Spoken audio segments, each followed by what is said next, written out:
You are now listening to Out of the Blank.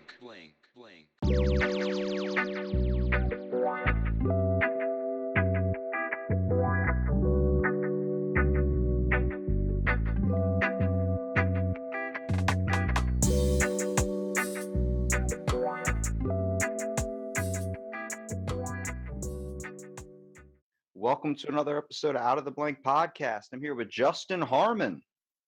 Mr. Robbie, how you doing? I'm doing all right, man. Justin, why don't you tell me a little bit about yourself and what do you do professionally? Professionally, well, to be professional, it means you got to make money at it. So what I do is I work at a Northrop Grumman warehouse, and my wife and I also own a barber shop. I make hot sauce, make YouTube videos, which I don't make money off of that yet. But I'm a father, a husband, and I got my hands in a lot of stuff. I'm about to say you went from warehouse to owning a barber shop to doing hot sauce reviews. I was like, whoa, whoa, Oh whoa. yeah, yeah, making hot sauce too, growing peppers, doing a million things. But So when it comes to owning a barber shop, though, okay, you come in a, do you own it? Do you work in it as well? no, I don't touch hair. That's my wife. That's my wife's job. You probably feel like, I guess where you're a little bit more cutting edge, I would say, would happen to be in the hot sauce, not really the knives or cutting people's hair. Yeah. We like I said, my wife and I own the barbershop. She runs it. She works there. She does all that stuff. I just I just sign my name on the paperwork with her, and help her take care of stuff. So, with all these different things, though, like, where did you find your fascination with just making your own hot sauce? Uh, you know, it's kind of funny. I started watching YouTube about 4, 5 years ago, and there was a guy named Johnny Scoble. Stumbled across his channel, and this guy was like drinking whole bottles of like the world's hottest sauces and doing this ridiculous stuff. And I was like, man, this guy's crazy. So I started watching him. And what it made me do is, when I see hot sauce at the store, I'm like, you know what, I'm gonna try this one, I'm gonna try that one. I've always liked spicy stuff my whole life, but never on that level. Dude, you're talking to a And guy that dumps Tabasco on fucking everything. yeah, see, Tabasco, a lot of people in the we call the chili community, uh, they hate Tabasco.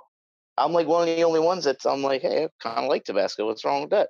I just find that there's Everybody. there's nothing really spicy. I'm like, so there's a show called Hot Ones. You ever heard of it? Yeah, absolutely. I've been watching that show since it started. My buddy orders every new season's hot sauces, and he always gets the last dab, like one of their hottest ones, and then a bunch of other ones. I've tried them all. I literally drank the last dab. I finished the bottle in 2 days, and nothing. The only painful part about it was when I was taking a shit. Was probably the worst experience I've ever had in my entire life. Yeah, I get that comment a lot in my day to day life, either on YouTube or in conversations or whatever. And that's like everybody says, "Oh, your ass must be burning," and I'm like, for the most part, not really. Get a little warm sometimes, but the more you do it, it's like when your mouth gets used to it, your ass also gets used to it. Yeah. So it's not too bad. Well, it just seems like I'm a really like I can handle a lot of really like hard spices and I can handle a lot of sour things. But like my buddy, he was taking, he did a little tiny spoonful of the last dab and immediately was crying. And it's just so crazy to see how people can handle different things in different ways. Yeah, definitely. It's like anything in life. Everybody's different. Everybody has their own opinion on flavor, on their body reacts to peppers differently. I mean, some people maybe they have more pain receptors that the capsaicin oil actually clings to and causes that burn. Maybe I have less. I don't know, but you spoke about the bomb. We had a couple videos on we did on the bomb. One, we poured a whole bottle on a couple chicken wings and tried to eat it all, and we ate about 2/3 of it and basically died. And then a few months later, we decided we're gonna regain our manhood instead of splitting a half bottle, well, I'm sorry, we have two guys. It's me and my buddy on our YouTube channel. So we decided to get our manhood back and let's just each drink a whole bottle of the bomb. There is no more sense of pride than chugging a bottle of hot sauce. For some reason, it makes you feel like a man. Yeah, well, I felt pretty cool for about 2 seconds. And if you've ever drank a whole bottle of the bomb, apparently I've searched YouTube. We are the only two idiots on YouTube out of all the bomb videos that drank a whole bottle each. And it was one of the biggest mistakes I've ever made. Uh, I literally ran off camera into the bathroom and spent about an hour on the bathroom floor, and the rest of the night in the fetal position in the bed. Dude, I'm telling you. So See, you get those random whatever middle of the night things. It's like 1 o'clock in the morning. You're figuring about doing some dumb shit. You turn to whatever's in your kitchen. Usually, like what happens if we drank hot sauce? Okay, anybody that does not admit to that, you're just a liar. I don't believe you. I had this experience one time. Me and my buddy, that night, we went to the store to go get like energy drinks and stuff. And this is a few years back. And we found in the cooking section they have raw ghost chili peppers or ghost peppers. And we're like, oh yeah, we see people eating these on videos and YouTube. And this was like when that big craze was going on. Everybody was eating Carolina Reapers and stuff. So we're like, oh, let's try this. We didn't know that there's a difference between the ones that they're eating in the videos and the ones that you cook with. So we actually took them out of the bag all raw and dried, and we broke off about a half of a whole one each. I ate it, and I was like, this isn't hot at all. After swallowing it and after sitting there for a minute and kind of contemplating, like, wow, I don't know what the big hype was about, my mouth started catching on fire. Then immediately I felt this thing work its way down my throat into my stomach and work its way for the rest of the night through my digestive system. absolutely. Oh my God, you want to talk about pain? I was sitting there like I can feel it burning a hole in me right now. And my buddy's like, it's not that hot. And then he gets up a minute later, goes to the kitchen, grabs milk. He's like, milk helps. Milk really helps. Me, I'm lactose sensitive. So I'm like, I'm not drinking milk. So what's the other option? Dude, for I think the next 2 hours, it ended up being 1 o'clock in the morning. I'm driving home and I can't even drive. Like I'm sitting there like this. I can't even focus. I can literally feel this thing burning inside of my lower intestine. And then like towards the ending of the night, I could feel it in like my stomach, like that large intestine or small intestine that's right at the bottom of your stomach. I could just feel Right. it slowly working its way to my asshole. And I was like, oh, this is gonna hurt when I shit so bad. Yeah, yeah, it's bad. I've been there so many times. If you check out one or two of our videos, not every one that we do is killer because I can't die every week.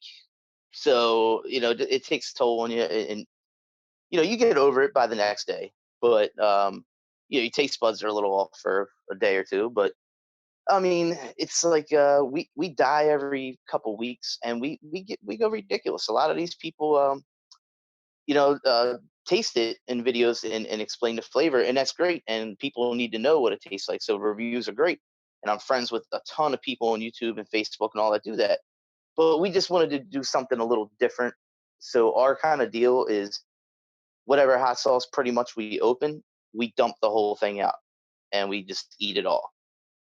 And a lot of times it's pretty bad. And like you said, I'll lay in bed or lay on the floor or on the bathroom floor, and I can feel it hitting every turn in my intestines, and I'm sweating and I'm dying, and it's just part of the game. It's just what you got to do, and that's the worst part about it. The mouth burn and the butt burn, I can take those, but the cramps, they call them capsaicin cramps. They are brutal. Well, no one even understands the fact is you see those videos, like these people are over dramatic. These people are just acting childish. People are like whatever, just being like stupid. They can't handle their heat or something.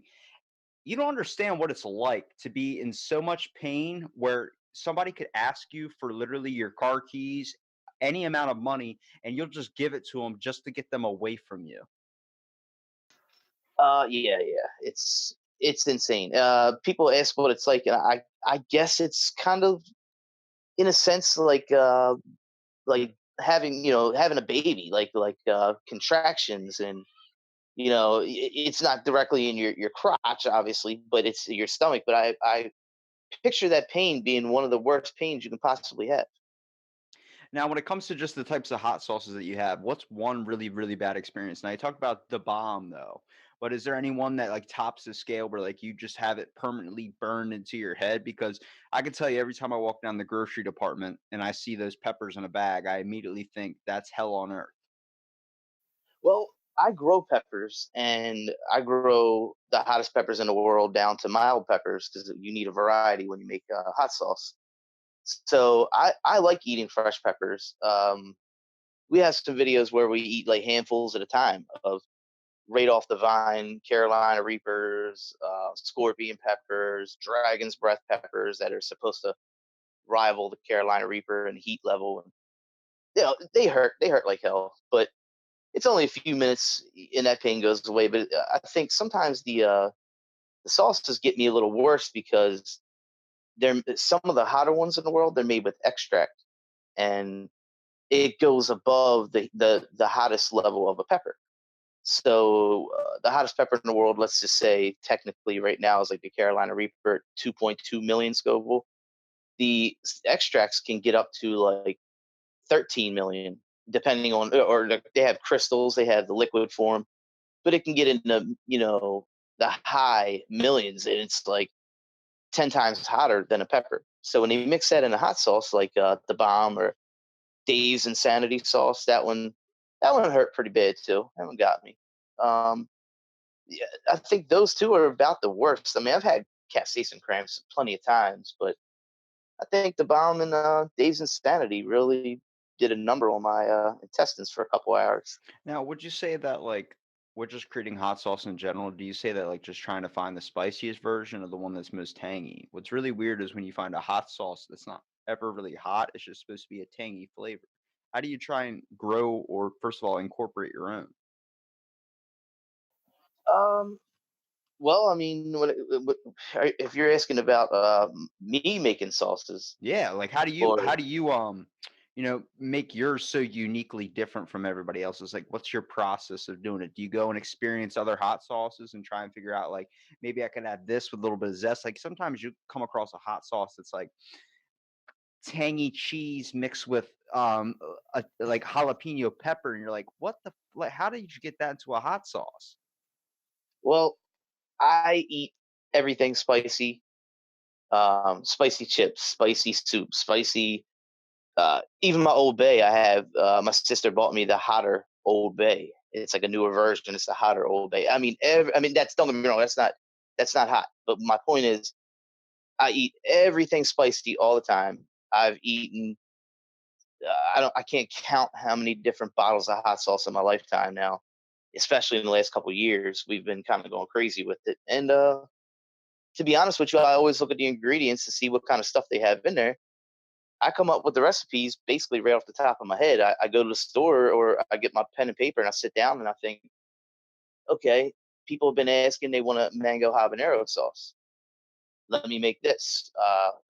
What could I do? I'll research a little bit. I'll go online. I'll watch some videos. I look up people's recipes and just kind of go from there. I mean, I'll roast the peppers in some recipes. Some of them they're just fresh. You blend them. I mean, all fresh ingredients, all fresh fruits. And one thing we do that hot sauce companies don't normally do is instead of using a crap ton of water, because water's cheap. So if you ever notice, that's like one of the main ingredients in a hot sauce. So speaking of water, I had to get a drink myself. So we use liquor. We use a little bit of water, but we use liquor because if you put bourbon in a hot sauce, right, and you render it down, get it to like 200, 10 degrees, render it down, what happens? The alcohol evaporates off, but you're left with the flavor. So why add a bunch of water when it doesn't provide any flavor? See what it does though, it makes it more expensive to make. So I can see why big companies don't do it. They would have to have tractor trailers full of bourbon shipped in and cooking with it, that would cost way too much money. It's an But expense option too. The whole factor is like when you get in hot sauce from like a giant main company like Tabasco or anything, the whole thing is practically a lot of it's water. There's still that spice to it, but it's just so they can make more and more and more of it. exactly, yeah, and since just like craft beers or craft anything, we kind of make I call them craft sauces. We put like 20 to 22 ingredients in a simple mango habanero sauce. So there's so many things going on. We make cranberry sauces, a pumpkin sauce for this time, the fall time of year. About a month before October, you do the pumpkin spice thing because by the time October rolls around, everybody's sick of pumpkin spice. Yes, definitely. But the good news is it's still delicious. I'm not a pumpkin spice guy at all, but if you tried the pumpkin spice hot sauce on like crispy fried chicken and stuff like that, I mean, you'd want to just use it any time of year. It wouldn't matter. But people don't want to buy it out of season because they're not thinking that. But if you tried it, you'd be like, damn, that is really good. Yeah. How many different sauces do you guys have? I think we've made. I mean, I sold out of a few of them right now. Now I don't sell them in stores because I'm in the process of trying to go through the health department. I had to send stuff out to like Cornell University for lab testing. To make sure you're not giving everybody stomach ulcers or anything like that. Yeah, well, yeah, they're worried about botulism, which is even worse. So that'll kill you. But you sterilize everything. You test the pH levels. I have a high end pH tester. We test everything. It's all sterilized perfectly. We do it like anybody else would, but we put more effort and care into what we do. But right, we've probably made about like 9 or 10 different sauces so far. Some of them are kind of funny names, like the 2 minute warning, and on the label explains like during football season everybody eats chili and stuff like that. People are making chili, and so we made a sauce to go with chili. It's not fruity flavored. It's like sort of pepper forward. It's pretty strong. If you're not a chili head, it'll burn you up. But me and you, it would just taste good on food. But it's the 2 minute warning because that's what it is in football. When it gets down to 2 minutes, they stop the clock. The 2 minute warning.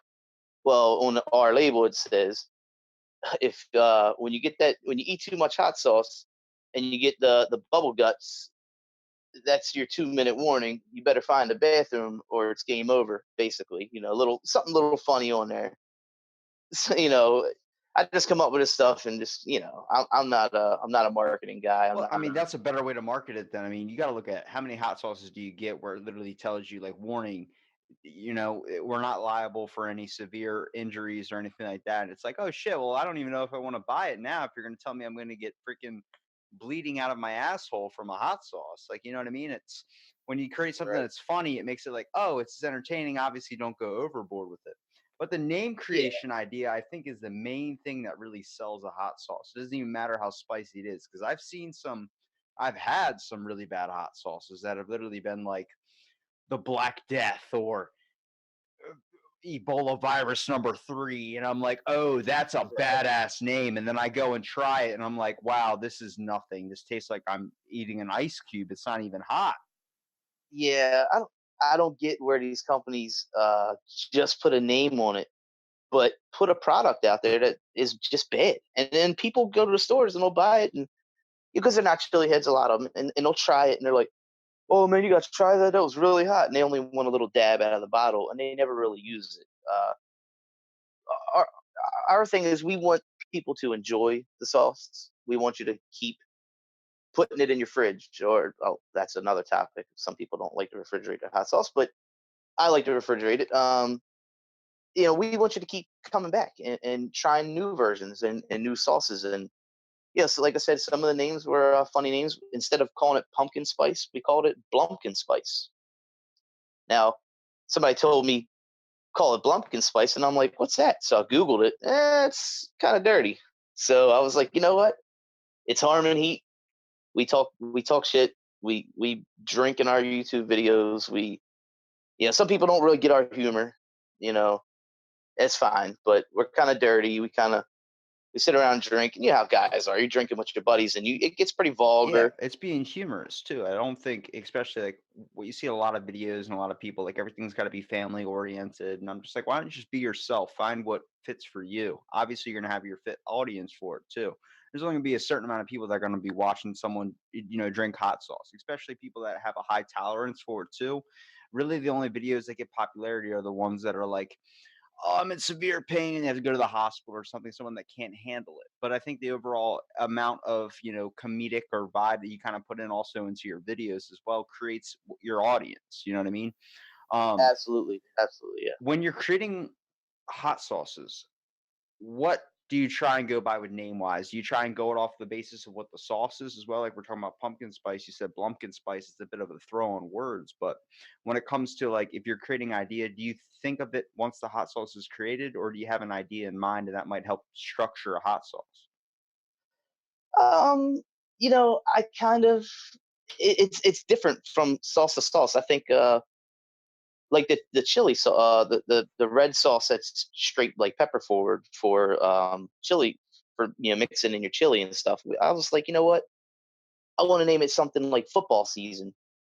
And I was trying to think of different names, and it has like a flaming football on the logo and this and that. And I'm like, what could I call it? So I sit down with a pen and paper and I just write 20 names, and 99% of them might just be completely stupid, but you might just kind of, as you write it down, you don't forget it. So you can kind of keep looking at it and changing it and go, oh, you know what? I almost like this one. Let me change it a little bit and this and that. And I came up with the 2-minute warning just because I know how it is if you've ever eaten way too much hot stuff, you're driving in your car or something and your stomach starts to gurgle and you're like, holy shit, I got to pull over. I need a bathroom in the next 2 minutes. That was my warning. Dude, I could tell you right It's, now, I got pulled over for speeding in my area. It's like 35 miles an hour in the community. I was going 45, cop pulls me over, and I literally told him, just give me the ticket. I have to go to the bathroom. Like it's gonna come out right now. He looked at me and said, stand or go on the speed limit or stay under it, get home. Because he saw in my face like it's coming out. Like there's like nothing I can do. I was literally like, just here's my license and registration. I had it to him when he rolled up. I was like, just give me the ticket, man. I'll take it. I'll pay it. I'll do whatever. I was like, I need to go home and use the bathroom. He just handed it back to me and said, just drive safe. Stay on this speed limit and get home. And I rushed home, dude. You don't know those minutes when you feel like, oh, it's coming out. Like you have no way to go. right. You're sweating, Especially the you're worst looking ones. flushed. The worst ones when you're sitting on the toilet and you have to take your shirt, take your pants, take everything off, and then grab a towel in front of you and pray to God you get through it. Yeah, yeah. Peppers can, too much hot sauce can kind of have that effect on people. But the good news is, like I said, you eat enough. If you do it on a daily basis, that super painful, bathroom time kind of goes away. It'll still hurt sometimes. It's more of they call the capsaicin cramps. That's the active ingredient in peppers that give it the burn is capsaicin.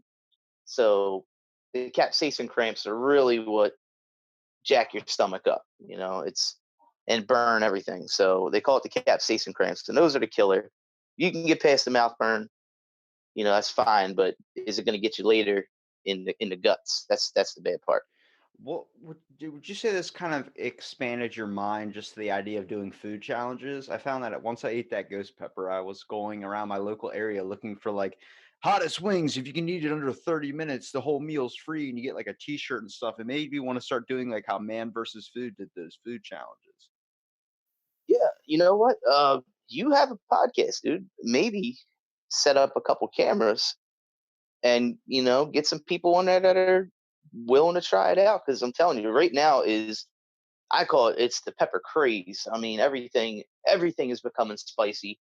You go to the grocery store, and now they're providing everything with a spicy version. And if they haven't done it yet with a certain brand or product, they will because there's lots of theories on why, but it's other cultures are coming, to America, this and that. A lot of opinions on why it is, but one way or the other, it's taken over. And we figured when we started our YouTube channel, um, I watched a bunch of guys on YouTube, like I mentioned, Johnny Scoble.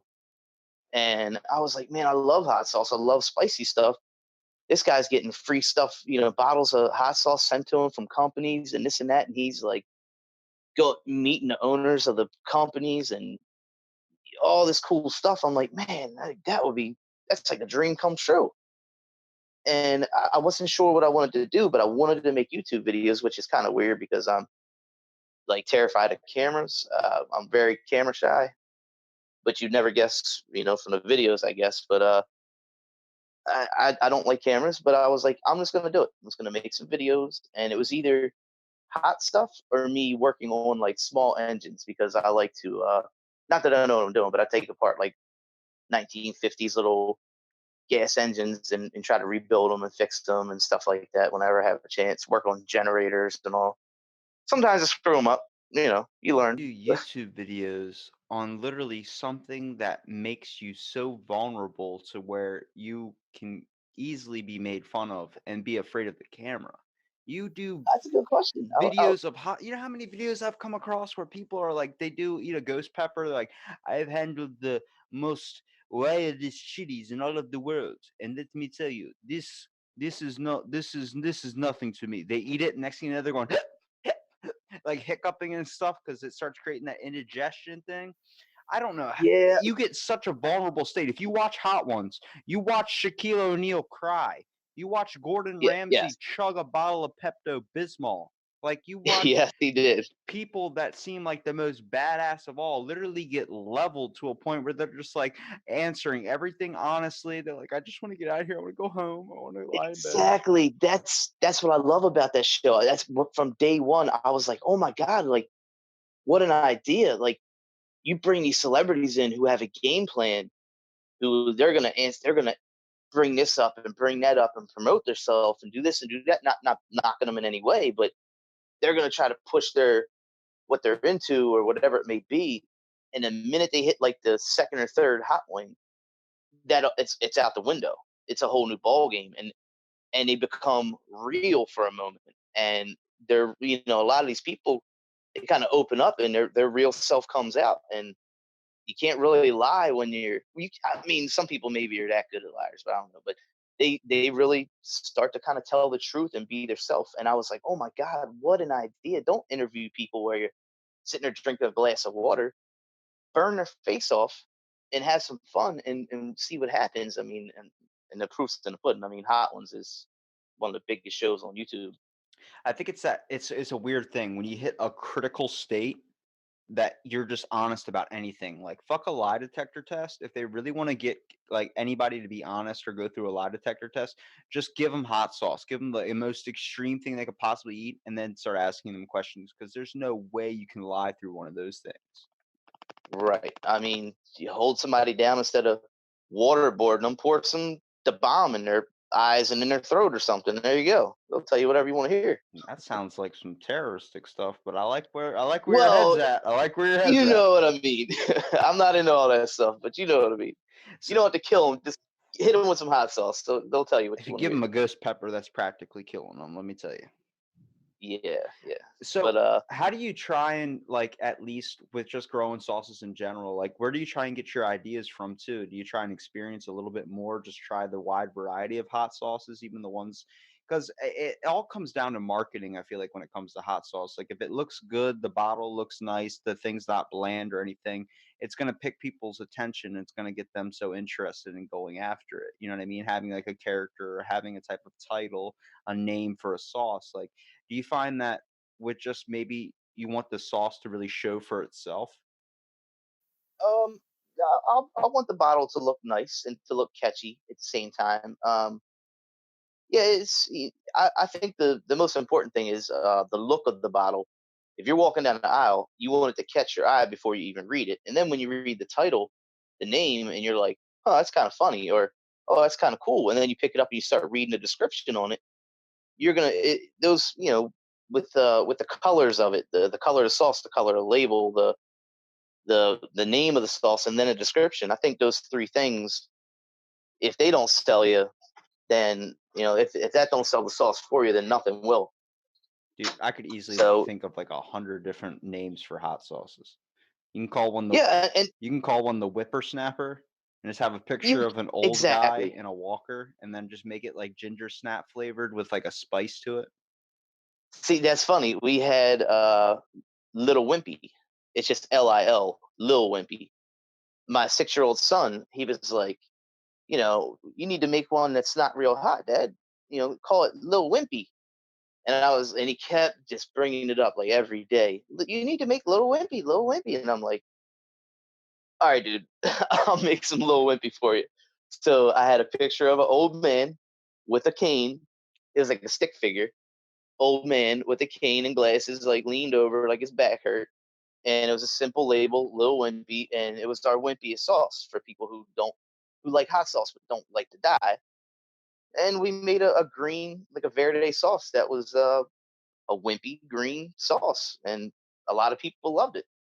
I mean, it was like our second sauce we made, um, and I mean, people bought it up. I sell it to like friends, family, people in the neighborhood, coworkers, and it kind of spreads itself out. Once one person gives a bottle to their friend and their friend takes it to work, the next day they're like, oh, the guys at work tried it, let me get 4 more of these. And what else you got? Oh, I'll take a couple of these, couple of those. And don't get me wrong, it's not big money or anything because we're not making them, like by the thousands. So, and we put a lot of money into it. So, Well, it's definitely like I think a lot of the crazy things about that comes into hot sauce too is the levels of it. I'm more of like I want everything to be actually fire burning and extreme, but there are people that are like I want hot sauce, but I don't want it to be too hot. I just want a nice little kind of tang to the thing because it does overpower a meal. If you dump hot sauce really on anything that's actually spicy, and if you dump hot sauce on a taco, like if you dump the last dab, you're not eating the last dab for its taste. You're eating the last dab because it's meant to be super spicy. right. Well, I do find that the last dab actually does taste good, but like you said, you're putting it on something and it kind of takes over certain things, especially like as much as, I put on it. I don't know. Now put it when I talk about myself eating this hot stuff, don't get me wrong. There's a lot of people in the world, excuse me, and on YouTube that eat stuff way hotter than I do. But you know, we eat as far as like everybody I know in my circle, the stuff that I eat and my friends, family, and all. They think what I do is crazy. So that kind of pushed me to start making the videos. Also, I was like, wow, because if everybody I know that likes spicy stuff thinks I'm completely insane, maybe we'll just record it and start putting videos out. And I'm sure there's going to be thousands of other people out there that'll think the same, even though it's not really that crazy. To them, it is. I did a podcast when I very first started with a woman. Her name is Drew Patty Singh. She's from Central America, and her dad grows ghost peppers and Carolina Reapers and crushes them down into a homemade sauce and sends it to her. And she pulled it out when we were talking on the podcast and was like, "Why don't you try a spoonful of this?" She's like, "You like spicy stuff so much," and I was like, "Yeah." I was eating that thing out of the jar, man. She's like, "You must have a little bit of like Indian in you or something." I was like, "I don't know what it is. My taste buds can just handle that. I can handle really sour stuff too, but I know people that can't handle. I mean, not even a dab of Tabasco is too much."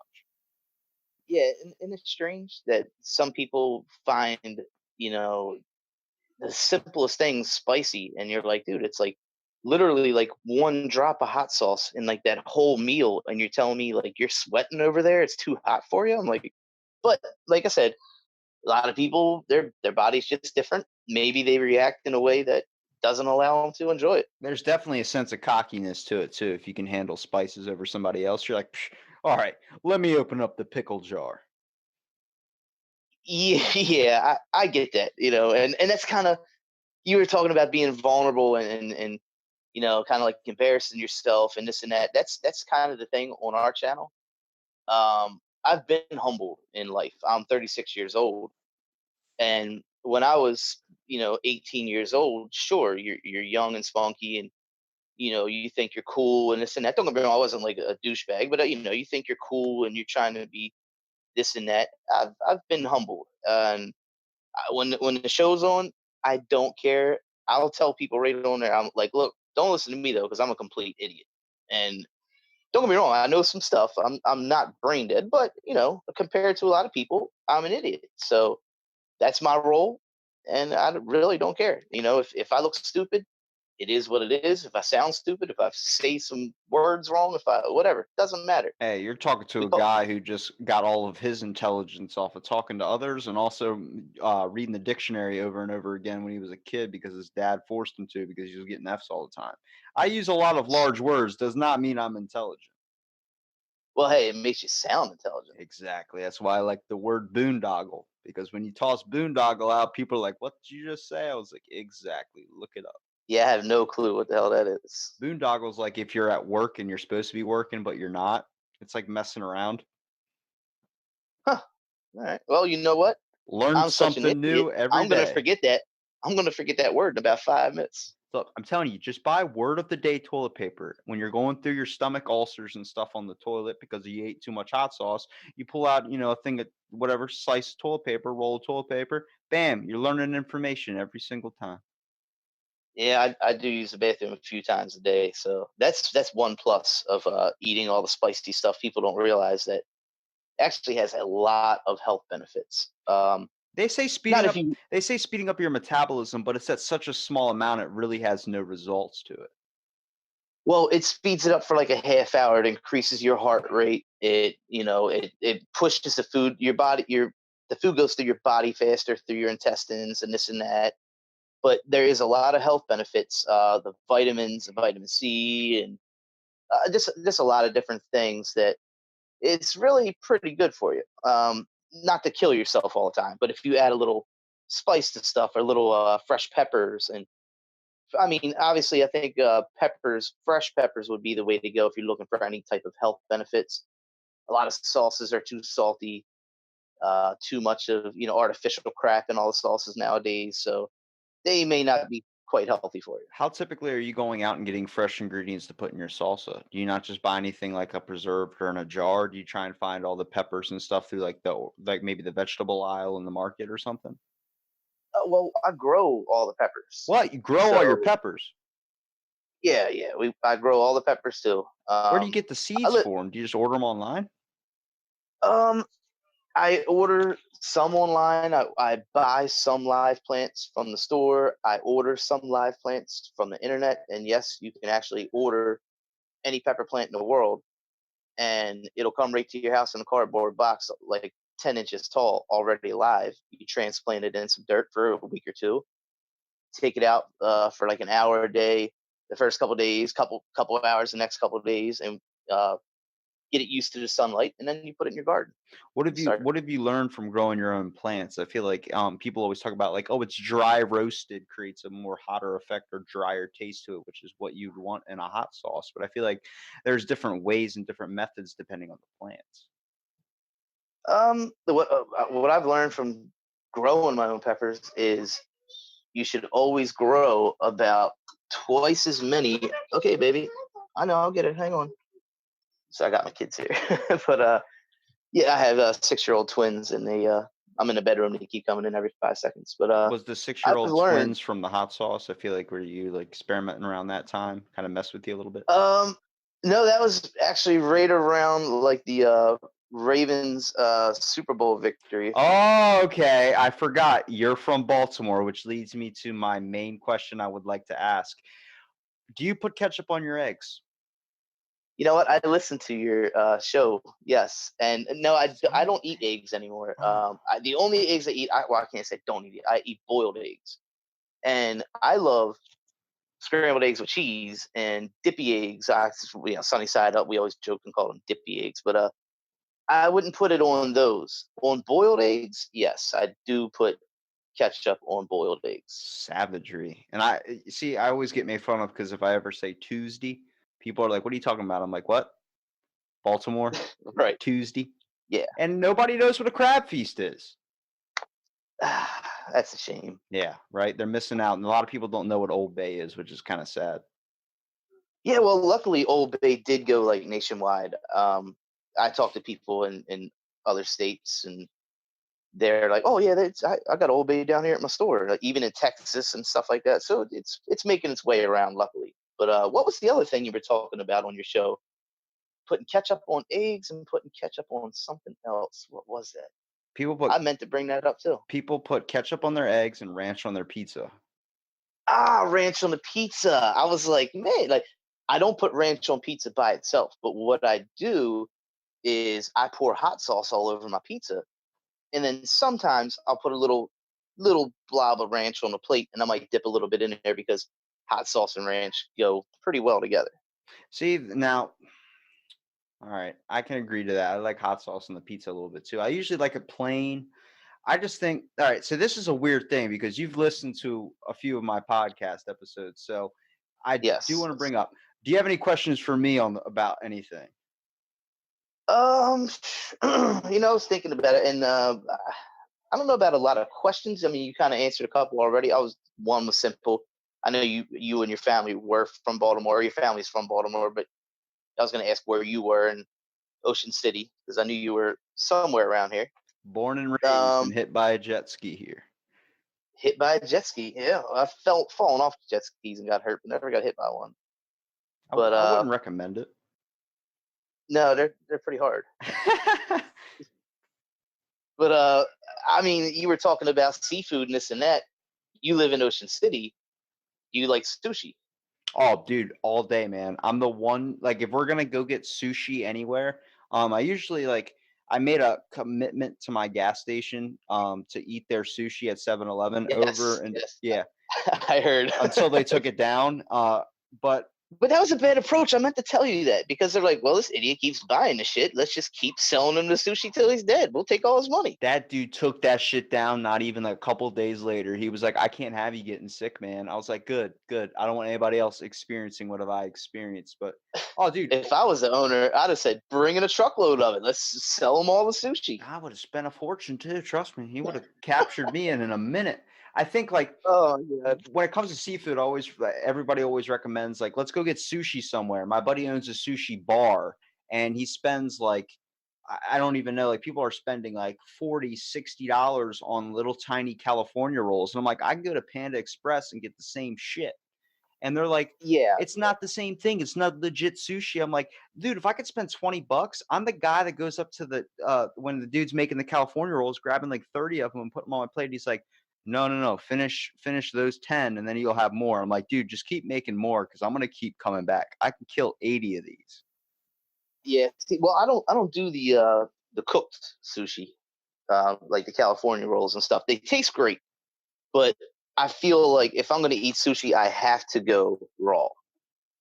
It's got to be, and I don't like the spicy tuna. Everybody's like, "Oh, you like spicy? Get the tuna." It's always that mushed up tuna.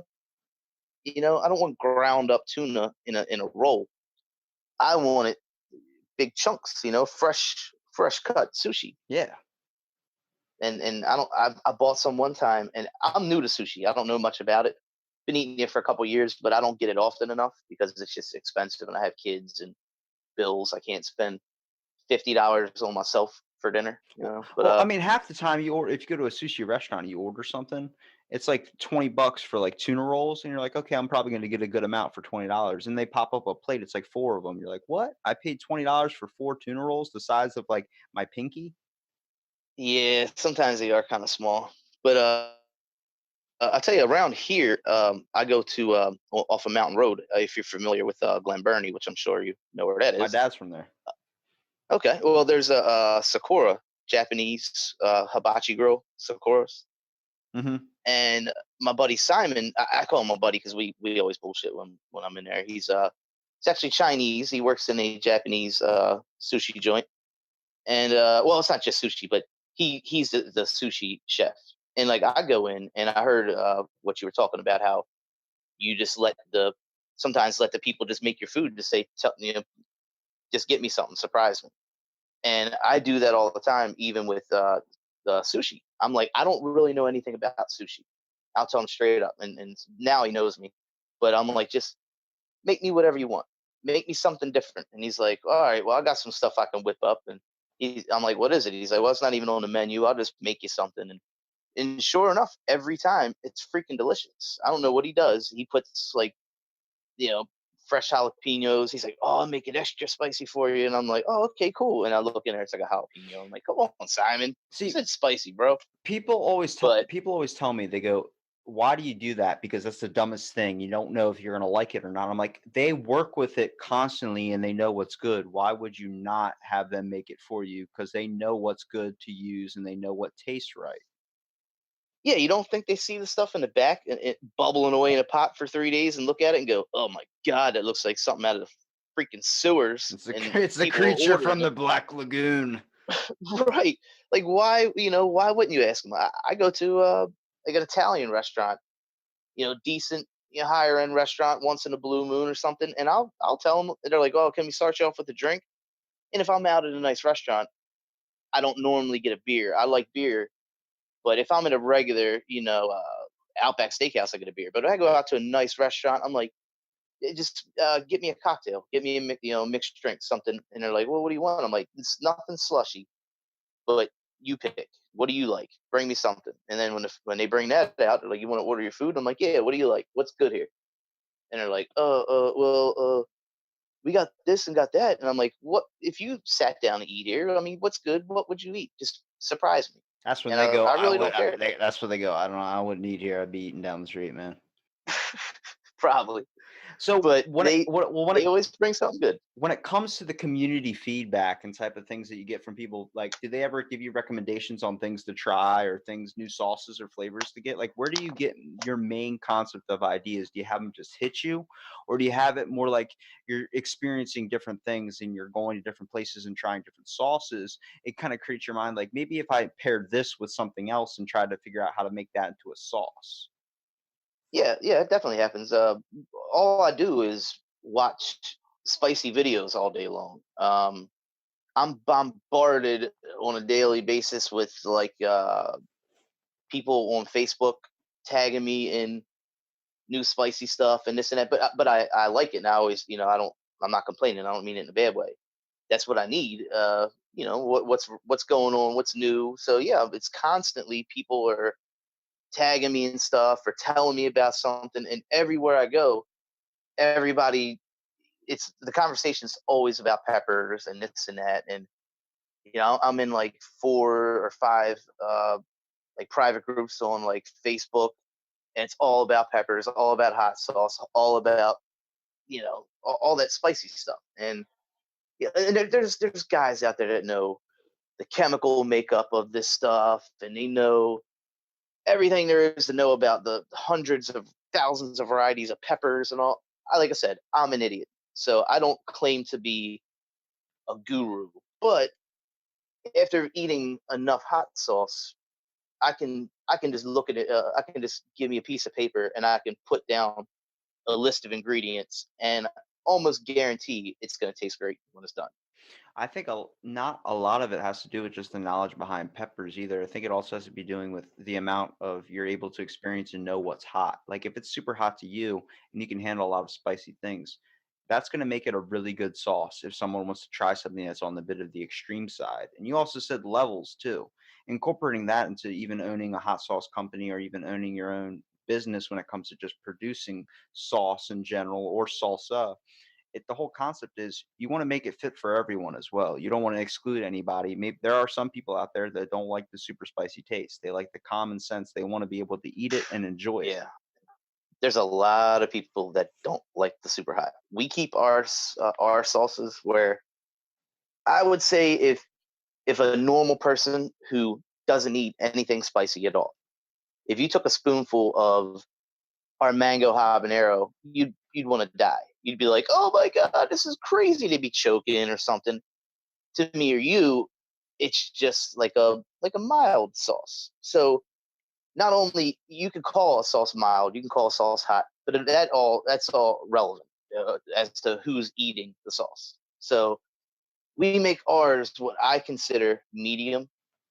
That way, if you put a little bit on your food, or if you mix a little bit of our sauce with, let's say, a condiment, if you took the 2-minute warning and mixed it in some barbecue sauce, it would just give you excuse me, a little bit of tang, a little bit of spice, but it won't hurt you.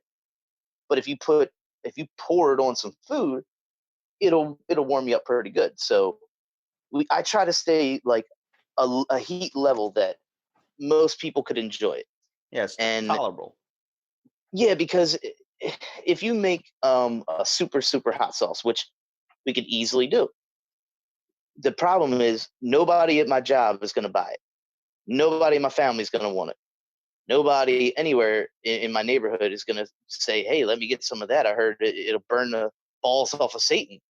So why would I make that? Because I can't do anything with it. So the only way to sell that stuff is online or in a store. And because I can't sell it online or in a store yet because I'm not legal yet, I'm stuck to I'm kind of limited with the heat level, if you know what I mean. What do you find the best things to pair with some hot sauces are? Like certain food items. It seems like everyone always like, oh, if you're gonna use hot sauce, you want it on like tacos or nachos, something of that type of cuisine. But I find like the strangest things can get paired with a hot sauce that you wouldn't think would go together, but really do. Hmm. Yes, that's a tricky one because I mean, I guess for me, from our I basic put it on experience, everything. probably just being from Baltimore and watching like a football game. I mean, my dad cooks up chili and he always dumps a little bit of hot sauce or something. That's always the common thing. You throw hot sauce and chili. But if you ever try, like, do you ever seen Snapchat does late night eats and all these No, people? it's one thing I don't do is Snapchat because I'm already on Instagram and Twitter and Facebook and YouTube, and I can't keep up with it anymore. Well, But Snapchat does these things where people take Snapchats of weird food combinations and weird different late night cravings and stuff. You'll see stuff like pickles mixed with sour cream. You'll see like these weird things that'll cause people to go out and try them. Well, there's a person that put hot sauce on like, you would think see stuff like ramen where you're like, all right, that's not too out of the norm. But then they put hot sauce on like pretzels and hot sauce on like this type of stuff. And the weirdest thing is that those foods actually really complement each other. yeah, I mean, there's and that's the thing. Like a lot of people, they do reviews on like sauces, and we do some reviews too. But usually, we might call it a review. It's more like a challenge. But some sauces are like super runny. They're like water. Some of them you can't get out of the damn bottle. And when we're looking at it, we're like, oh, this sauce looks really runny. But at the same time, I always got to remember to say every hot sauce has its place, though, because regardless of how thick or how thin or how weak or how strong or how vinegary or no vinegar, they all have their place on certain foods. And I keep a decent variety in my refrigerator, and not only just the ones we make, but stuff I buy, stuff I get online, stuff people might send me, whatever.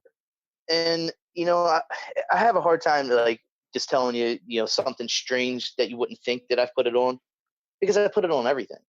If I'm having Thanksgiving dinner, excuse me, and I have turkey and ham on my plate, I'm putting one hot sauce on my ham and one on my turkey, and like they might be different ones, but I basically put it on everything. Yeah.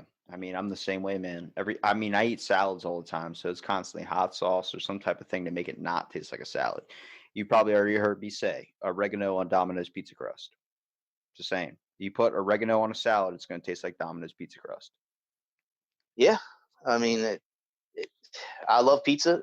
I love salads. I'm not a picky eater, and I do love strange combinations. But I guess to me, they don't really seem as strange anymore because I've been doing kind of stuff like that my whole life. My brother used to joke around and call me the condiment king because he worked in restaurants and some like really nice Italian restaurants like Sabatino's and stuff like that in Little Italy.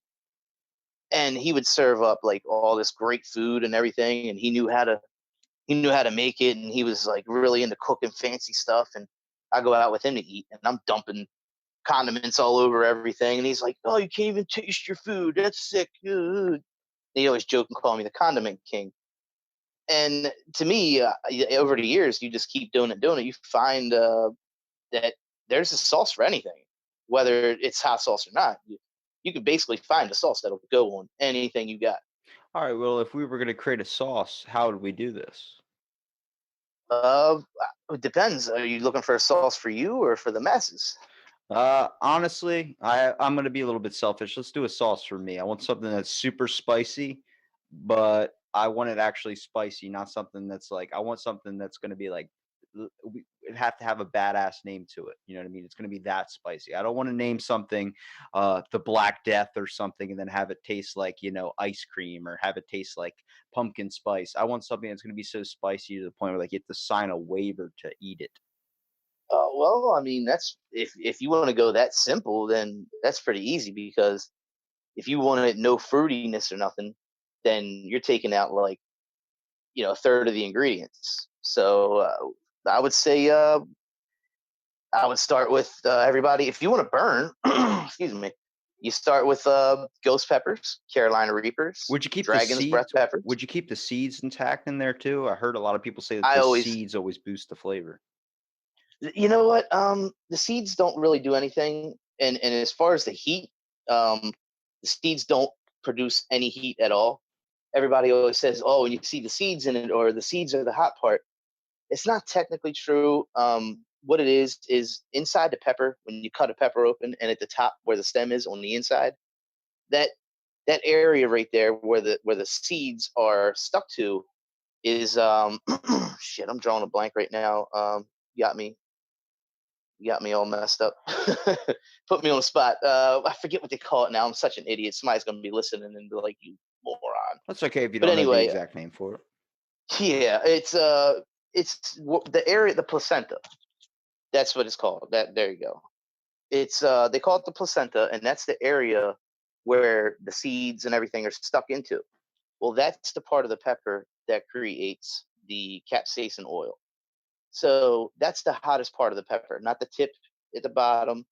It's right underneath the stem where all the seeds are connected to. That's where the heat comes from. So the seeds are touching all of that. So if you pluck the seed out of a reaper and you bit into it, you're going to be like, oh wow, that seed's really hot. No, it's what's on the outside of the seed, the oil that's burning your mouth, and that's coming from the placenta.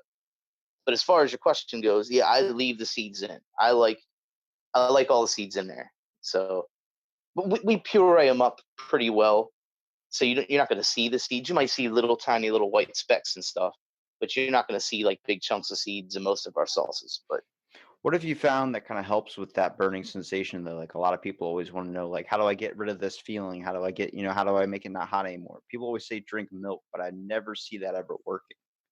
no, it doesn't help. It I guess it could help your stomach a little bit, just kind of get things moving. It's cold for a moment because it's cold milk. But me personally, I've had heard a lot of different things. Sugar, I hear sugar. Eat a spoonful of sugar. I hear this is a strange one. Yellow mustard. People just squirt like some yellow mustard in their mouth. I personally don't do anything. I kind of enjoy it. And when I really wanted it to go away a couple times, I tried cold milk. It didn't help a damn thing. I tried freezy pops. I tried ice cream. It didn't do anything. Matter of fact, after if you take a mouthful of milk and as soon as you swallow the milk, 30 seconds later, I think it actually gets worse than it was before. And maybe it's just me, but I feel like just let it go. The only real cure is time. Yeah, And ride we it always out used to like say, a brain freeze or something. You got to ride that shit ride it out. out. That's what we say. We always just say let it ride because that's all you can do. And people always say, "Oh, milk is the way to go." And I'm like, "Oh, you guys need to drink milk after that." And I'm like, "Look, if you this isn't jalapeno sauce. If you've eaten a whole bottle of something ridiculous before, then you'll know nothing is going to help. There's nothing you can do. Throwing up helps because you get a majority of it out, so you don't have to pass it through your intestines later. But I've had trouble throwing up a couple times where I was like, you know what, maybe I should just get some of this out of me because it's already hurting, and I couldn't get it out. I couldn't throw up, and I'm like, oh shit, this is gonna be a rough night. And sure enough, it killed me. But a couple of times I was able to throw up, and my stomach still hurt for like a half hour, but it wasn't a 8 hour cycle of cramps. So Now, that where, was where do you, where, definitely helped. where do you see yourself taking off with this? Like, what are you trying to branch off and do? Are you trying to make this a business, or are you actually trying to, turn this into your main job in a way? Um, what making hot sauce or Making YouTube? hot sauce, YouTube, the whole combination. I mean, it seems like you could do a mix of the both. Well, yeah, it's kind of the plan, but like I said, I have a full-time job. I work a lot of hours. I don't know if I'm willing to give up all the benefits and all the stuff from my work unless it really took off. Because as anybody knows, YouTube, it's a game. You know, It's all about I hear analytics. I'm telling you, man. yes, exactly, and you can't always stay relevant for years on end. So if I gave up my career, let's say tomorrow we have like 740 subscribers. We started about 8 months ago, and we're still not. We don't edit anything out. We literally just like this phone call. I don't want to talk about anything ahead of time. I don't want to know what you're gonna say. You don't want to know what I'm gonna say. It's just right off the cuff. You just do whatever. You It's turn the camera natural. on. Yeah, it's natural. Yeah, and that's what we do. We don't edit anything out. We don't discuss it. We sit there and drink a few beers, and we start joking and getting in kind of like a funny mood. And we're like, all right, let's hit record, and then we start going at it. And if even before a video, if like my buddy Dan, if he starts saying something really funny, I'll shut him down. I'm like, just stop, just stop. Like if you got something funny, save it for the video. I don't want to hear it. Just leave it alone. Like if it has something to do with the video we're about to make. Oh, what if I did this and did that? And he starts getting funny. I'm like, dude, just save it. Let it be natural. So and that's kind of I think what a lot of people like about our channel is the fact that we don't try to sugarcoat it really. We don't try to try to be phony. Like I said, I'm not trying to be the smartest guy in the world. I'm not trying to be the funniest guy in the world. I'm not trying to do none of that. We're not fancy. We just turn the camera on and talk some shit, eat some hot stuff, drink some beer. And we drink cheap beer too. We don't drink the fancy stuff. Talk about natural light. Keystone Ice. God. All right. So yeah, we do the Keystone Ice, and we're actually kind of you're talking about kind of career this and that. I don't know if I could drop my job and just do YouTube and sell hot sauce. Now, don't get me wrong. If the hot sauce thing took off, that's more of a actual job, a more secure living. I could do that. Yeah, well, there's not a lot of whole people really making sauces out of their own unique style too. Especially kind of like, it was interesting me coming across your profile too, because like finding out that you make hot sauces and stuff. I'm sitting there like looking at your kind of sauces in a way, and I'm just like, this is an original craft. You don't see a lot of people doing anything original anymore. Like you want to talk about being no editing in your videos or doing anything like that. There's not a whole lot of the natural stuff happening anymore. Everything has to be all glamored up or edited down because of people's attention spans.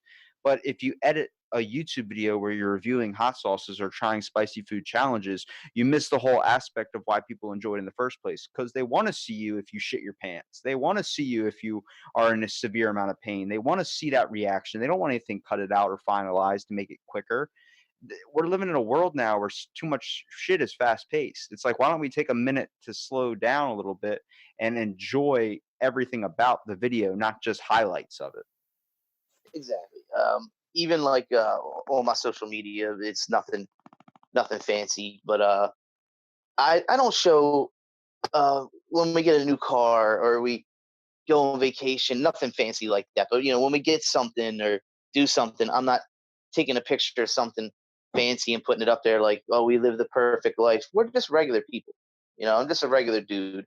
And some of my pictures on Instagram are just, hey guys, come now. Some of the pictures on Instagram are just like meant to be kind of funny, like me in a little kiddie pool. I don't know if you've seen that one. I'm just like laying back in a kiddie pool because everybody in summertime's like sitting by the beach or sitting in a big fancy pool, and I'm in a blue plastic 10-gallon pool with a beer in my hand. It's just I don't try to be fancy. It's just kind of funny. I think if you can make people laugh, they're more interested.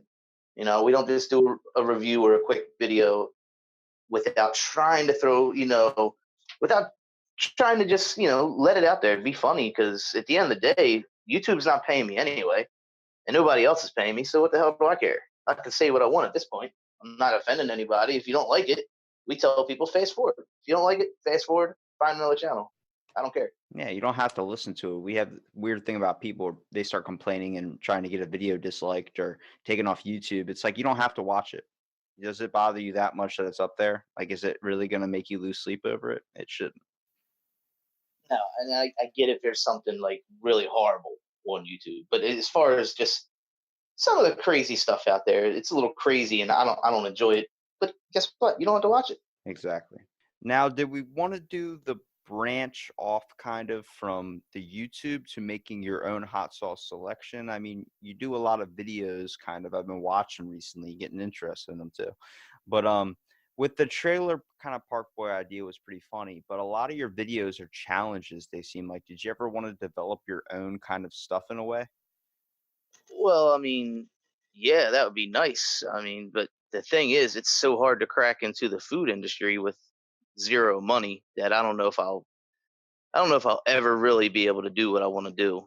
But I mean, yeah, that'd be great. I mean, I'd love to make challenge stuff and sell the products that we like doing because there's so many people in the world that like this stuff right now. Seems like there's like a quest. Like with you, I can tell there's a quest for like an epic sauce or an epic food that's going to take you down. Yeah, yeah. I mean, well, we've been taken down quite a few times, but after like a day or so, I feel fine and I'm back at it again. But yeah, I mean, we would love to get into that. And like I said before, we with our hot sauces we make normally, excuse me, normally they're not that hot because most of the general public uh, don't buy stuff that would kill you. So unless you're unless you're a big company that can sell worldwide online and stuff, it's kind of hard to sell a challenge product because you have to really reach out to people everywhere, advertise, all that stuff. That kind of sucks that marketing is so big that the fact that you can get a low class hot sauce in under the radar and it'd be one of the most popular things, but then some of the rare ones like that you would find in like a Tibetan monk's like storage closet underneath like a bunch of cobwebs that says like burning fire devil, and you try that, that's going to be one of the hottest sauces known to man, but they just don't have the marketing ability to be able to promote the product. Yeah, definitely. I mean, our sauces are delicious, and I'm sure there's thousands of people across the country that make their own hot sauce at home and sell it to their friends, family, whoever, little corner store, and they probably will never, you know, go big time either. And they might have the best stuff out there. It's just like you said, it's just the marketing. I mean, I like the whole naming process of it. I don't know. I think that's my favorite part of just coming up with the combinations of ingredients you can put in, but the overall product, like just finding out a name and a story that goes behind it. Like the partnership I did with Two Angry Cats, shout out to them, but the firing blank sauce, like that was just I was always good with coming up with like names or something, but like you were sending me stuff like Rectum Ravager, like stuff that would be funny, but like a mom in a store is like, I'm not getting that for my son. oh yeah, that's the thing though. I don't know if you ever heard of shit the bed. It's Bunster's hot sauce. It's literally called shit the bed. I And thought it was something I've done before. well, yeah, well, you eat enough of her hot sauce and you're probably gonna shit the bed. So, but it's she's an Australian lady and she's hilarious. If you haven't, I'm not here to plug everybody else. She's big time or whatever, but her Instagram is like one of the funniest Instagrams out there, and she don't hold nothing back, and she's hilarious, man. And yeah, she's got a hot sauce called Shit the Bed, and it's literally like in stores and stuff, like mainstream stores. So you could do it, but the names we come up with, we don't mind going extra dirty and all that because we're if we ever made one that actually made it into a store, we'd have to have a decent title for it. It couldn't be something like the rectum ravisher. You know what I mean? It would have to be not too many stores would carry it. Just for the typical audience, you got to think like for me, I would be definitely picking out that sauce. I'm like, whoa, rectum ravisher, that sounds like a treat. But then you got to think about the average customer that's going to walk by and see rectum rabbit. Oh my God, foul language on a bottle, foul Yeah, language. It's yeah. like that's the fun part of naming them, though. Like when you get to think of a creative, unique name, but also when you can kind of play with it as well, like Satan's sauce of semen or something. Like just toss out a bunch of stuff that's going to make everybody want to cover their ears. And when you're reading the bottle, it's like that sounds like a badass hot sauce. I mean, how do we give hot sauce a personality? We give it by fire. We give it by red. We give it by this intense burning sensation, like a urinary tract infection that involves the devil. Right. So it's like you want something to be on the edge. You want something to be edgy and hit you in, unless it's a low flavored sauce. Like if you're doing a nice cool sauce, then you probably want something like mellow mood or something. I think that's a freaking soft drink. Yeah, I don't know. I mean, that's the fun thing, like you said, coming up with names. We had one called Beelzebub's Dingleberry Burner because we were making it and we wanted it to be like really fruity. So we had blackberries, raspberries. I forget all the different. It was a bunch of different berries and stuff all going into the sauce. And I was joking ahead of time. I was like, yeah, let's not do like a Satan name on this one. Every hot sauce now is like a Satan name. I was like, let's just go with something different. And then we started joking, and it was me, my sister, and her husband, and it turned into like us just getting really disgusting and dirty with the names, like Satan's this and that, and it was getting really gross. And then one of us said Beelzebub's Dingleberry Burner, and I could just picture like a Satan leaned over and flames shooting out of his ass and all kind of stuff. And I'm like, you know what?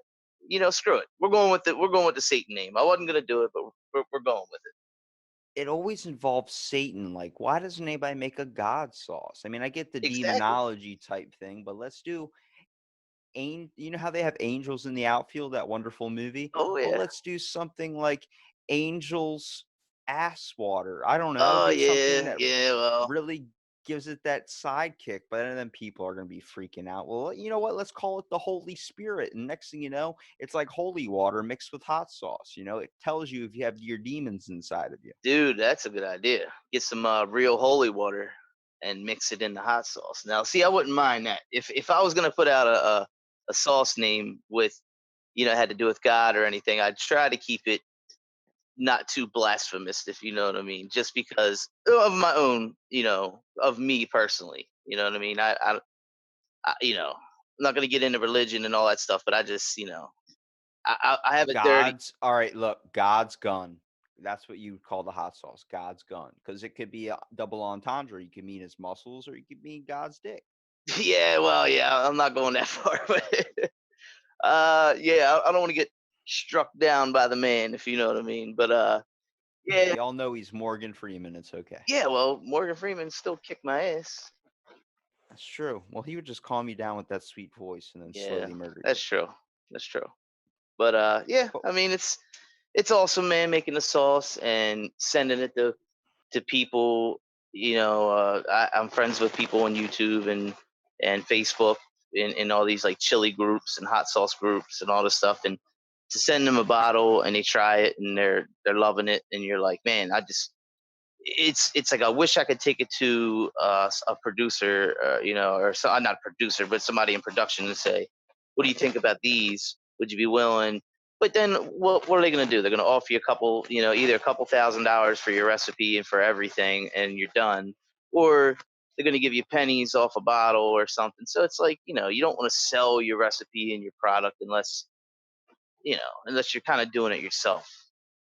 I wonder if they can make an infused food with hot sauce, like do a food that's completely made out of like, I don't know, like a substance, but also mixed with like just a layer of hot sauce. Because we always talk about hot sauces being put on food. What about having one that's infused in it, not like cooked in it, but like the part of the layer on the outside, like a bread or something, is hot sauce?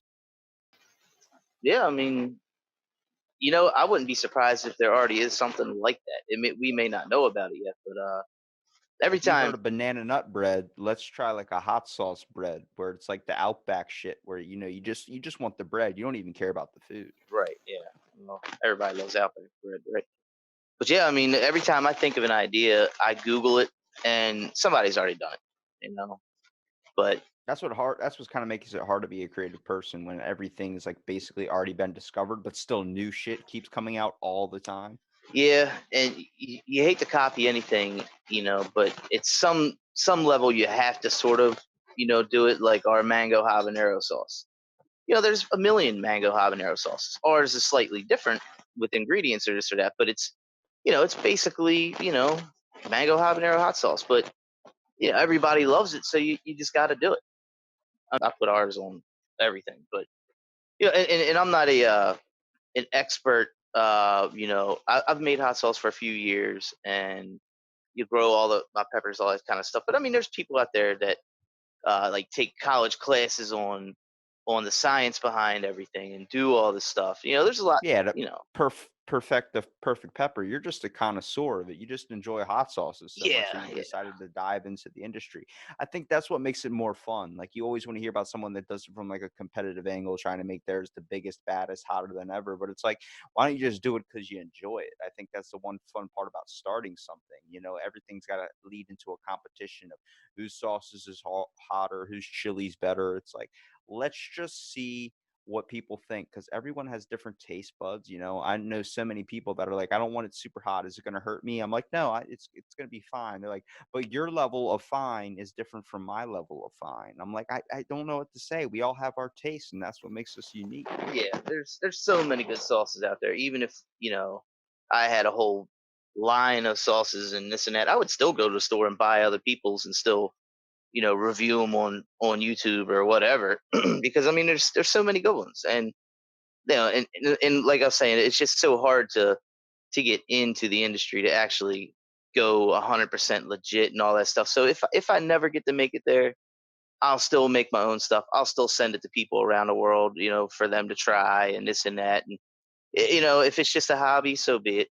But I'll if it builds up in there, it may. But if it doesn't, it's all right. Because I'm still waiting on my hot sauce. yeah, I know we're gonna whip yours up, man. I could have sent you a couple bottles of what I got, but I'm like, I'll wait till I make the new hotter one, and then I'll send you a couple bottles of the other stuff with the hotter one. That way you can have I want some my to. rectum ravished, boy. Yeah, I think Robbie's Rectum Ravisher. That was the first name it popped in my head because you say you haven't That met your match. that sounds like a terrible porn. Yeah, well, I stay away from porn names with a guy's name in the title, but hey, whatever, teach their own. It's like Godzilla, man. It's got to be a thriller at some point.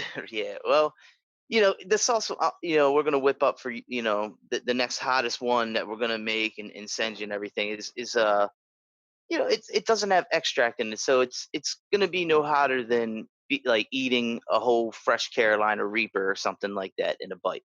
So That's basically, that's you just basically gave a title on something that is pretty fucking hot. Like you act like it was no big thing. I'm like, excuse me, a Carolina Reaper is death in itself sometimes. well, yeah, it is. They are wicked hot, but if you're the people in the chili community that I chat with and this and that, they make it look so damn easy. Of course, they burn my mouth. Well, I'm just stupid. I keep going, but these people, they eat them and they're like, yeah, I could feel the heat on that thing, and I'm like, dude, I'm like sweating, I'm getting the hiccups, all kind of stuff, and they're just munching on them like they're nothing. So I feel Oh, like, that's the worst too. That's like a sign of losing when you start hiccuping. I always know if I hiccup from something, I'm like, damn, this is gonna hit me in a minute. oh I really? don't know what it is. Like I watched a video where you guys were doing, which I thought was really cool, using the infused nuts that you guys were eating Yeah, that was infused with like that really hot sauce. And you got to see the levels increase as you were going through the package. Like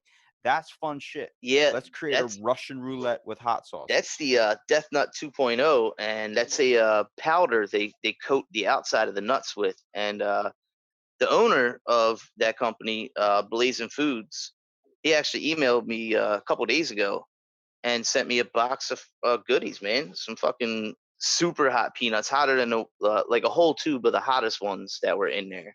A whole bag of Carolina Reaper peanuts, Carolina Reaper popcorn, and all kind of stuff. So yeah, Mr. David Foy, he's a hell of a dude. He's big in the chili community. He makes all kind of stuff, and he was kind enough. He said, "Hey, man, appreciate the feedback on it and all, and since that didn't kill you, I got some goodies coming to you." I'm like, "All right, cool." Well, we've talked about the progression from where you started with the videos and seeing where it's at now, and the good feeling that how awesome it would be to be able to be a YouTuber like that, just trying hot stuff all the time. But do you think that the benefit has really been out of the chili community? It seems like we talk about small groups and like wood carvers, glass blowers. The list goes on and on and on of these old style things, but these new trends like food reviewing communities can sometimes be a little bit aggressive. I've seen it kind of happen. A couple of them posted some videos and stuff about, how difficult it was when people are just judging what you're eating all the time and not really want to care about the personal level. But it seems like the chili community keeps you brutally honest, and it keeps you in a good way where everyone's kind of trying to test each other and see where they're at. Oh yeah, they push each other, but they keep it friendly. I mean, they're honestly, it's like a whole world of friends out there that are actually good people that you would have no idea until you start to tap into it. And there's even people some of the groups that don't really eat a lot of hot stuff, but they become kind of like part of the family. And put it this way, the groups, I didn't start any of them. There, everybody else was already there before me. I'm just like, I'm kind of getting in there late, but getting to know all these people, they're actually like really good people. They keep it friendly. I mean, don't get me wrong, they're just like us. They talk dirty, they joke, they pick on each other, whatever, for fun, but they keep it light as far as nobody's nothing negative, and it's good that there's all these people around the world that, even though they're crazy as hell, they're good people. And you It's know called all their demons are under control with hot sauce. Imagine if instead of putting soap in your kid's mouth and making them sit in timeout, if you just switch that to like a ghost pepper sauce, how many times would they make that mistake? yeah, I think they'd straighten up real quick. Exactly. I just thought of a new idea for my kids. Yeah, hey, you know what, put some ghost peppers in the bar soap, and then you get the Oh, best of dude. both worlds. That's like the best prank ever. If you put a ghost pepper in a soap and then just have someone like use in a shower and start Oh rubbing it all. man, Oh man. dude, that hurts. Some After some of our challenges, my hands are dripping in like some of the craziest hot sauce in the world and stuff. And after the video, I'm throwing up, or sometimes I'll even get in the shower, and the water activates the spreads the capsaicin oil, and sometimes it's so big as a video might be 15 minutes long, and my hands are soaked in it. And I have working man hands, so it kind of soaks in the cracks and all that stuff. I can wash them as much as I want, and for like 3 days straight, my hands are burning. Oh, dude, I thought a lemon juice and a finger cut. Imagine a super hot sauce in there. Yeah, and it's like, no lie, for like 3 days. Every time I wash my hands or get in the shower, anything, for like 3 days, it reactivates it, and it's just like, son of a bitch. You're sitting there just waving your hands around. You're grabbing a cold drink just to try to cool them down, and you're like, damn, I'm gonna wear gloves next time. And we still haven't worn any gloves yet. Your next challenge should be trying a ghost pepper while wearing a wool sweater in like a 100-degree room. Oh, dude, we did the hot car challenge, the hottest day of the year in 2019. Me and my partner in crime, Extra Spicy D, and our my friend Justin. My name's Justin too, but my friend Justin, we hopped in my truck with the thermometer, and it was 140 degrees, I think, in the truck, with the windows up, with the sun beaming in, and we sat there in the middle of the day and ate some of the hottest peppers in the world for like 20 minutes straight. And well, we only ate a few, but we sat in the truck just dripping in sweat eating these peppers. So yeah, I don't know if it can get any hotter than that. That's a funny thing you brought up because I remember back in the day, no one ever worried about having the window cracked. And then now it's like people will break into other people's cars just to help out if they see a dog with the windows up. Oh yeah, well that's kind of why we did it. You ever listen to 98 Rock? Yeah, Yeah. my dad used to work there a long Oh time no ago. shit. Yeah, but that's cool, man. The morning show, the guys did a hot car like PSA, and they sat in a car like a Which 98 Rock are we talking about here? 98.1 or 98 Rock? oh no, 98 Rock Baltimore. Oh, okay. Yeah, they sat in it's Justin, Scott, and Spiegel. They sat in a car in front of the studio for like an hour and something. I mean, they were suffering. They were like hallucinating and all kind of shit. That's what they felt like. And so we saw that, and it was on like Facebook Live and live on the air and all. And we were like, you know what, we should do that, but step it up, and we'll eat like Dragon's Breath peppers and Carolina Reapers and some other stuff, and see how long we can take it. And it was like 20 minutes in, and we were starting to not feel so good. I was like, we need to get out of here. Have you ever checked the Guinness World Record book and see if there's any hot challenges you might be able to beat? There's a lot of hot challenges.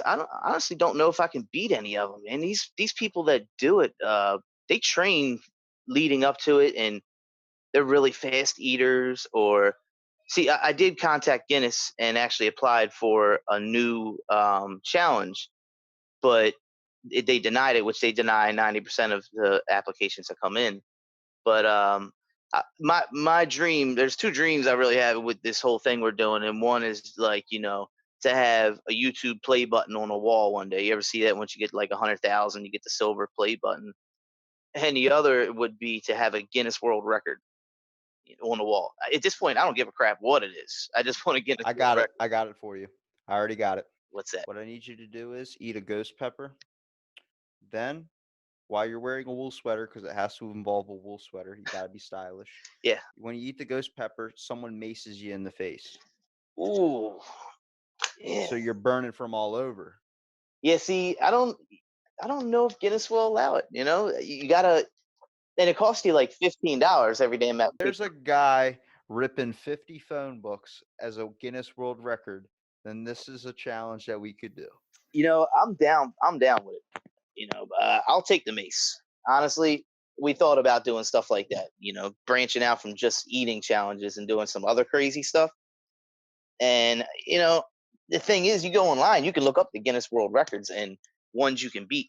You wouldn't believe some of the dumb Guinness World Records. There's one for how fast you can put like 18 cans of soda in your refrigerator out of the pack. And you're like, what the hell is that? Literally open up like an 18 pack and put them all in the fridge and close it, and you can beat the world record. This is what happens when people get bored, Justin. Yeah, I guess. I mean, we become creative and inventive, and that's how the Tesla was. Yeah, that's real creative. putting beer in the fridge. I'm about to say, I know you did want to bring up some things that you said you wanted to ask me that you forgot last time we were recording. Yeah, I mean, last time I was working on 4 hours of sleep, and it was kind of early. And if people are tuning in, they might not know that this is a separate recording, because me and you talked about some other stuff and figured what the hell, we'll add a little more to it. But I don't know. Like I said, 4 hours of sleep. I was just a little out of it, but I mean, there was like a story basically about me and my buddy Dan. You see him in the videos. People always think like me and him are best friends. I've known him my whole life, kind of thing. Funny thing is, I just met Dan recently. We went on a double date, and he's like, "Hey, we started talking about hot sauce." And I was like, "Bro, I love hot sauce." And he's like, "Really?" It's like, "What kind?" This and that. And next thing you know, he's like, I'm like, "Dude, I just started like making videos, whatever." And our stuff's cheesy, whatever. It's fine. But I was like, "You ought to come over one night. Join me. We'll do something." He's like, "All right, cool." So he comes over like a week after I met him, and we're in a video, and people just assume he's like my best friend. We were hanging out and doing that for like 3-4 months before I even had his phone number. He would literally just like, I'd be like, "All right, well, I'll see you next Saturday." And Saturday he would show up. And then finally I'm like, "Man, maybe if we're gonna do this, maybe I should at least be able to get a hold of you somehow. So it's like, I really just met him, but don't get me wrong, now he's like, he is a true friend. But it was just like everybody assumed that he's been my buddy for life or something. And I'm like, what's funny is I don't even know the guy. Well, you guys have great camaraderie, I would say. I mean, just watching the videos, you guys look like you guys have been friends for a long time, which I think is needed too. Like a lot of times people can watch someone suffer by themselves, but seeing two people do it together, I mean, it's not only a bonding experience, but it also helps people connect and want to start doing it with their friends as well. So really, Yeah, definitely. you're leading kind of a pact in a way. Yeah, it's definitely not as entertaining, I think, if you're always by yourself in a video. So I always try to invite somebody, my sister, um, whatever friends we have around. I'm like, "Hey, if you want to be in it, just come on over." And nobody wants to see me once a week just sitting in a chair going, my mouth's on fire. But when you get two people together, the jokes, if I'm dying or eating something, it gives him a chance to talk or this or that. And there's no like, it's not radio, but no dead air. It's like nobody wants to sit there and listen to you chew for 20 minutes. So you always have to be talking and making comments and stuff. So it's so much better to have somebody with you. Oh, well, especially when you're going through something like that, you just want to have someone holding your hand across the way. You know what I mean? I mean, I've done Yeah. the same thing. If I eat a ghost pepper or something, you bet your ass I want someone doing it with me, just so I'm not the only one in pain, so someone can relate to how I'm feeling. You know what I mean? If you could It find gets someone, yeah. Yeah, it gets weird though when you have someone that just films the camera and doesn't even involve himself, because then they're just sitting there kicking you on the ground like, what are you doing? Stop being a baby, and you're like just freaking out, spazzing them all over the place. Yeah, my wife, she sits behind. We film with the phone. I have a Galaxy S9, and she sits behind the camera 99.9% of the time, and she just makes sure that the camera doesn't turn off on accident, because you get one shot at doing this stuff too.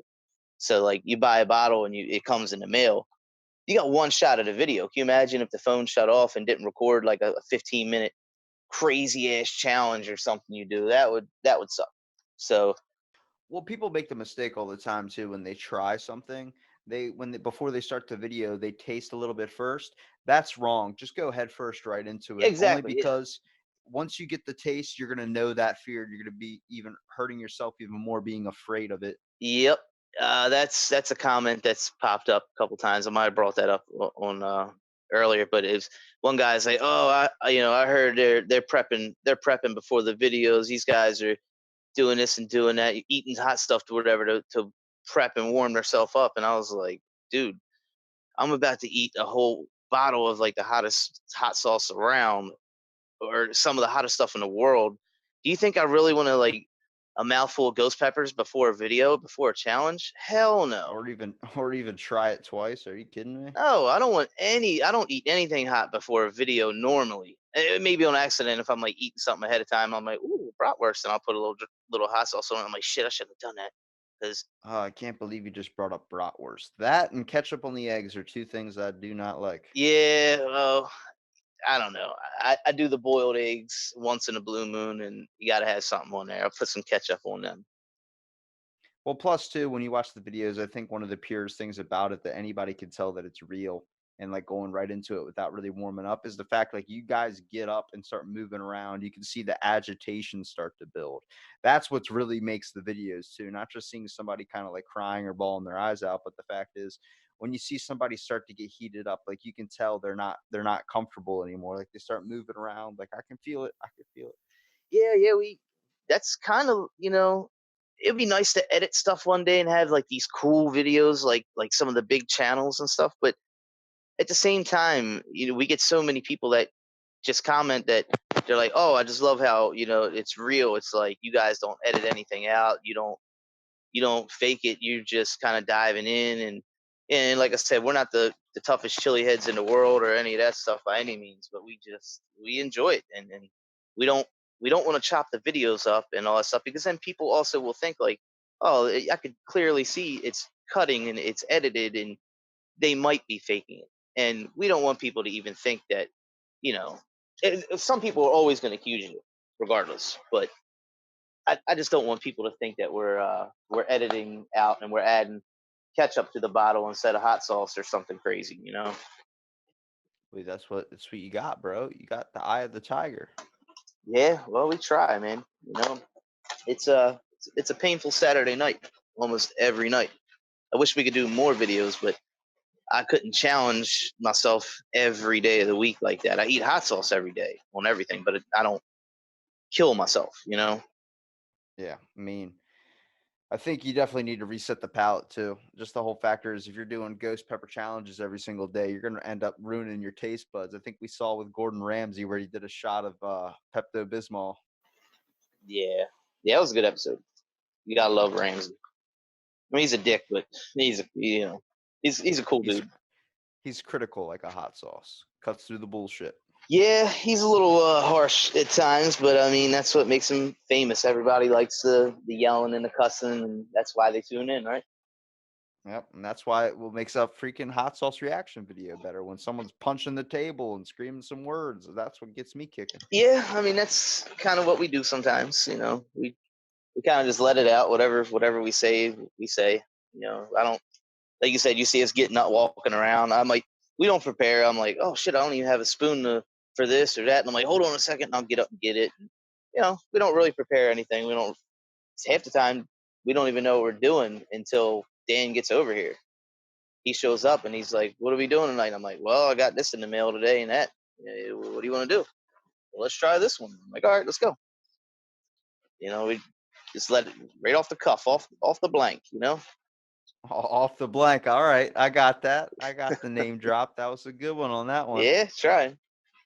Well, thanks for a lot for coming back on, Justin, and kind of adding some things to the episode. I know we pre-recorded before, but it was good. I'm waiting to see that sauce though, because I swear, if you find something that actually gets my taste buds, kicking, there we go. Yeah, well, I got some powder for you too. I crushed up.